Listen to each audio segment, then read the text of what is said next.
Yo, what's up, bro? It's your boy Juzo96, and if you've been looking for a fun way to participate in football matches, predict Bitcoin price movements, and earn rewards inside the Cross ecosystem, then today's video is for you. Today, we'll cover everything you need to know about cross prediction. So, from football markets, match predictions, BTC 1 minute up or down, claiming your cross rewards, and finally, how to sell your rewards using CrossForge. So let's jump right into it, mga brokies. Let's go!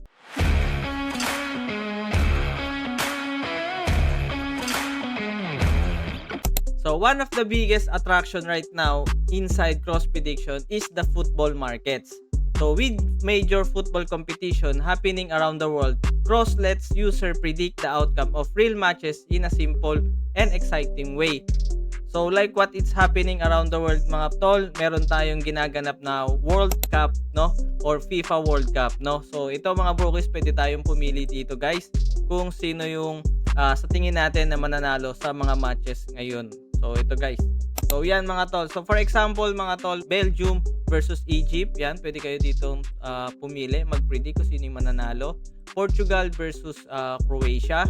So ito yung mga example natin dito, guys. Switzerland versus Algeria. So instead of just watching the game, you can actively participate by making your prediction before kick-off. So you'll typically see markets such as which team will win, will the match end in a draw, other football-related prediction option depending on the event. So before making your prediction, take a few minutes to check recent team performance, injuries or suspended players, head-to-head history, and home and away advantage. So doing a little research can help you make more informed predictions instead of relying purely on luck. So it's super easy. Just choose an upcoming World Cup match, pick the team you think will win, and submit your prediction before kick-off. Then sit back, enjoy the match, and wait for the official result. If your prediction is correct, claim your cross rewards and continue your journey in the cross ecosystem.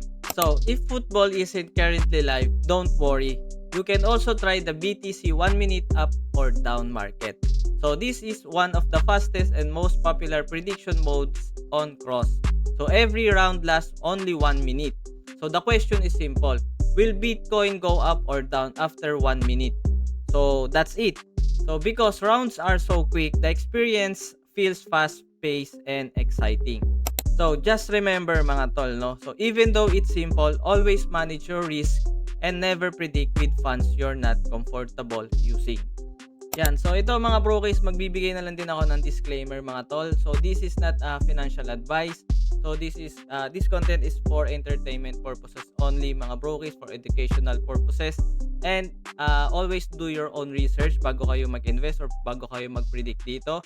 And invest what you can afford to lose lang parate, no? Maglagay kayo lagi guys ng risk, no? Risk management, dapat meron kayo lagi niyan. So, ito mga brokies, susubukan natin na mag-predict dito sa BTC 1 minute up or down, no? So, let's go. Yan. So, ito mga brokies, ang pipredict natin dito mga tol, Bitcoin will go up. No? So, lagay tayo guys ng 10 cross.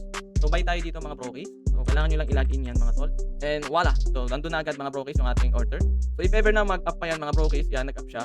Tataas yung payout natin dyan mga tol. So, last, wag kang bumagsak pare. So, last, ay ka bumalik, binalikan yung, nag-dip pa nga. Pala sa ayos ito pare, nabati agad mga brokies. Pero last 10 seconds, ayun, nice one, nag-up. Last 10 seconds mga brokies. So, dito nyo makikita yan guys bago mag-end yung round. So, tingnan natin guys kung kikita tayo mga brokies. Let's see. Yun, nag-up. So, nag-end doon mga brokies.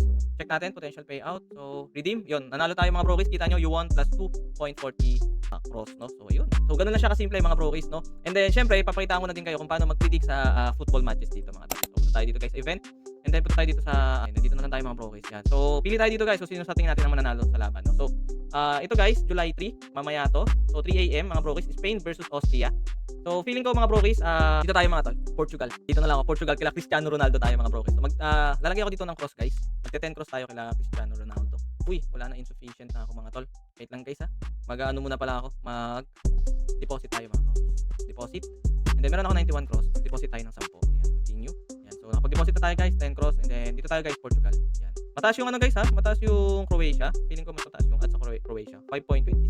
So gawa ng si Cristiano Ronaldo nandito sa Portugal siguro. So dito tayo guys, Portugal tayo. So yung 10 cross natin, pwedeng kumita ng 7. So gawin ko ng 7. Tiwala tayo kay ano guys, kay Cristiano. Let's go. Ano manalo tayo dito. So do this mga brokies. Bye. Yan. So, if ever na manalo tayo dito bukas, manalo yung Portugal, yan. Meron tayong makukuha. 10 cross, no? Yan magiging payout natin mga brokies. So, yun. Let's go. So, after participating in prediction markets, the next step is claiming your cross rewards. So, for new users, this is one of the most important steps. So, simply head over to the rewards or claim section inside the platform whenever your reward become available. So, claiming your rewards regularly keeps your assets ready for whatever you plan to do next inside the cross ecosystem. So, whether you want to continue participating or move your rewards elsewhere, claiming is the first step. So, ito siya mga brokies para ma-claim nyo, no? So, kanina nanalo tayo. So, sa portfolio nyo yun pupuntahan mga tol. Click nyo yung portfolio. Ayan. So, galing events, diba? Click nyo yung portfolio. And then, dito sa portfolio mga tol sa baba, position. So, ito yung napanalunan natin kanina, no? Ng BTC up or down tayo in 1 minute. So, may na-redeem tayo dyan guys na plus 2.4 na cross. So, 25.0%. So, redeem lang natin yan mga brokies. So, once na ma-redeem nyo, automatically, papasok na yan sa ating wallet mga brokies, no? So, ayan, nadagdagan na tayo.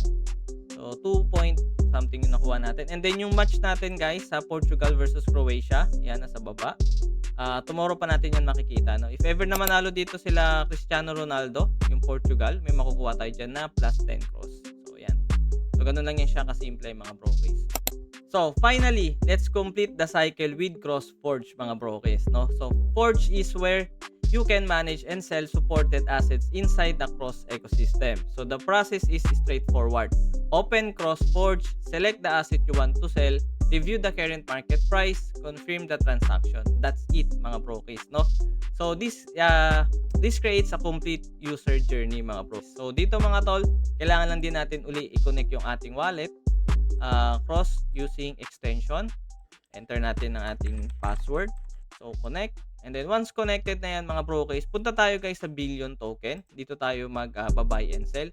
So, as of now, mga tol, meron tayong 100 bill token. So, pwede nyo yan ibenta dito, no? So, yung mga billion token yun, guys, halimbawa, nag-trade kayo dito, guys, no, sa cross prediction gamit yung bill. Pwede nyo yan siya dito ibenta, mga tol, no? So, dito kayo magbebenta. Yan. So, pag binenta natin yan, guys, yung 103 natin, may makukuha tayo na 0.040 cross. So, pag ibibenta yan, guys, kailangan lang din ng confirmation yan. So, ayan na siya. And then, by the way, mga brokies, from CrossForge, naging OneForge na yung pangalan nito, mga tol. So, ayan. So, already sell na. And then, if ever naman, guys, na gusto nyong gumamit ng billion token sa pag-predict, no? So, halimbawa, wala kayong billion token, meron lang kayong cross. So, kailangan nyo lang din, guys, bumili dito, no? So, pag bibili kayo, guys, buy lang yan. And then, let's say, bibili tayo ng 5. Gamit tayo 5 cross. So, may makukuha tayo, guys, na 12,396 billion token. So, pag bibili tayo, guys, click nyo lang din yan and connect. And then, lagay nyo yung password. Enter natin yung password dyan, mga tol. Verification. And then, confirmation. Processing transaction, mga brokies. So, makikita natin. So, purchase complete. Check natin yung wallet. And then, yung ating token is nandyan na. Makikita nyo. So, ayan. 12,000 na yung bill token natin. So, if ever na magpipredict tayo gamit ang bill token, is dito lang din kayo pupunta. Pipili lang din kayo dito sa dalawa sa taas. So, it's either cross or bill token. No? So, ganun lang siya kasimple, mga tol. So, yung 12,000 natin, guys, dito din natin nilalagay, mga brokies. Pwede yun. So, dito tayo sa Portugal ulit, mga brokies. 12,000 billion token tayo dito, mga tol. Gawa ng tiwala tayo kay Cristiano Ronaldo. No? Feeling ko di pa naman sila uuwi. So, fill within limit, mga tol. So, okay. Proceed anyway. Ayan. So, nakapag-bot na tayo ng share. So, 15,000. So, hopefully, mga brokies, manalo tayo bukas dito. So, yun. And that's everything you need to know about today's cross prediction guide. So, whether you're interested in football markets, BTC 1 minute up or down, claiming your cross, or using Forge, the platform offers a fun and beginner-friendly experience for anyone who wants to get involved. So, if this guide helped you, don't forget to like, subscribe, and hit the notification bell so you won't miss future cross guides, campaign updates, and earning opportunities. So, comment below, which prediction markets do you enjoy more, football or BTC up and down? So, thanks for watching, brokies, and I'll see you in the next one. Peace out, mga tol.